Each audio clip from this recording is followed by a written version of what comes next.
Hello friends, welcome to a new topic today. In this topic, let us now learn about first thing about history of anesthesia. So, where is the word anesthesia derived from? The word anesthesia is derived from Oliver Wendell Holmes. Oliver Wendell Holmes described the word anesthesia. Then, in 1844, Horace Wells.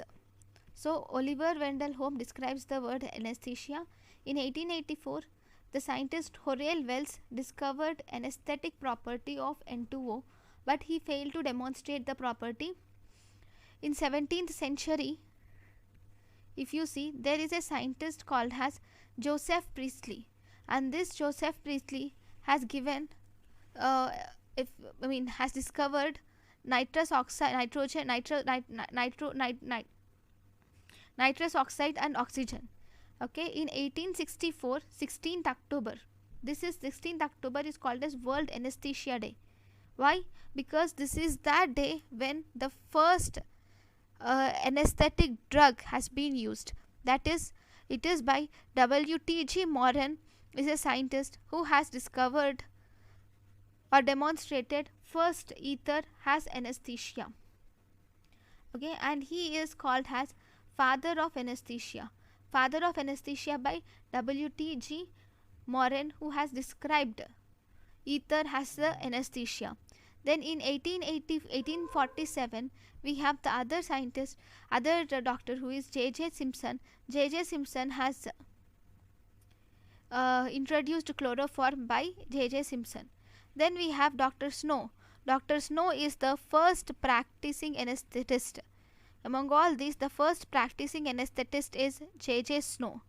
Then in 1878, the first elective intubation or by blind oral intubation was done by McEwen. McEwen has done the first elective intubation or first blind oral intubation. First blind nasal intubation was done by Ivan Magel. Ivan Magel has done the first blind nasal intubation.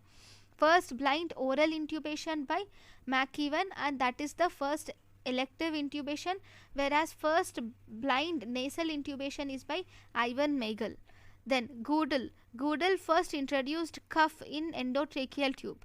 In endotracheal tube, Goodell is the scientist, is the one who had first introduced cuff in the endotracheal tube. Then who has introduced laryngoscopy? So laryngoscopy is very important, especially because now, because of the if you see everything, laryngoscope is very important, especially for airway management.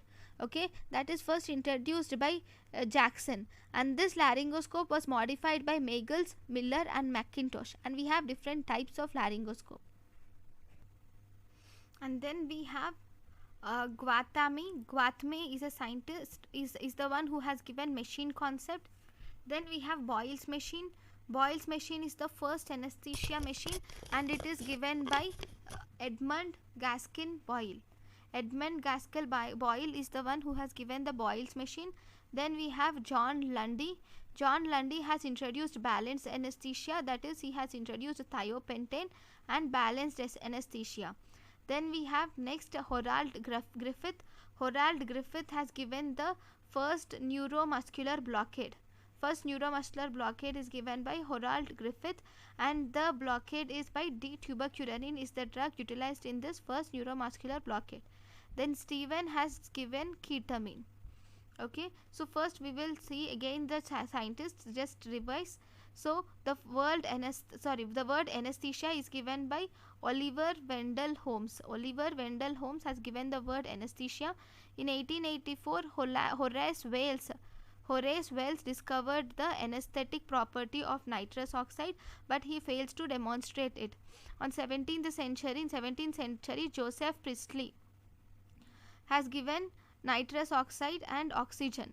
Okay, then in 16th October, W.T.G. Morgan is known as father of anesthesia, and he has demonstrated ether has the first anesthetic. Then J.J. Simpson discovered the chloroform. Then Dr. Snow is the first practicing anesthetist. Then McKeown has given the first selective intubation or oral intubation. We have Ivan Magel, who has given first blind nasal intubation. Then Goodell introduced the cuff in endotracheal tube. Then if you see, laryngoscope was actually introduced by Jackson and it was modified by Magel, Miller, McIntosh, right? And we have Gwathmey has given the concept of machine. Then Boyle's machine was given by Edmund Gaskin Boyle, right? And we have John Landy introduced thiopenton, which is the balanced anesthesia.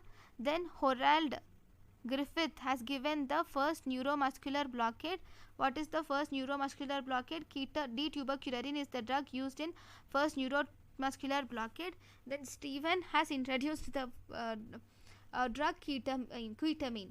Okay, so these are the important history of anesthesia. At least you should learn some of that. Then we have when is the first local anesthesia introduced? The first local anesthesia was introduced by Dr. Kush Kohler. Okay, first peripheral brachial plexus block is given with cocaine by William Halsted.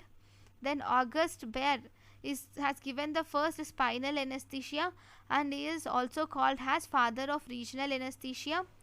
Then who has given the stages of anesthesia? Stages of anesthesia are given by Arthur Ernst Goodell. Okay, so we will see them again. So first local anesthesia by Dr. Kush Kohler. First peripheral brachial plexus block with cocaine is given by William Halsted.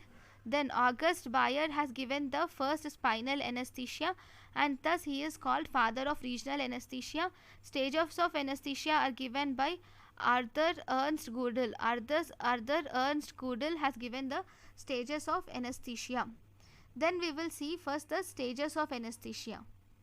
So these stages of anesthesia we will learn in the next class.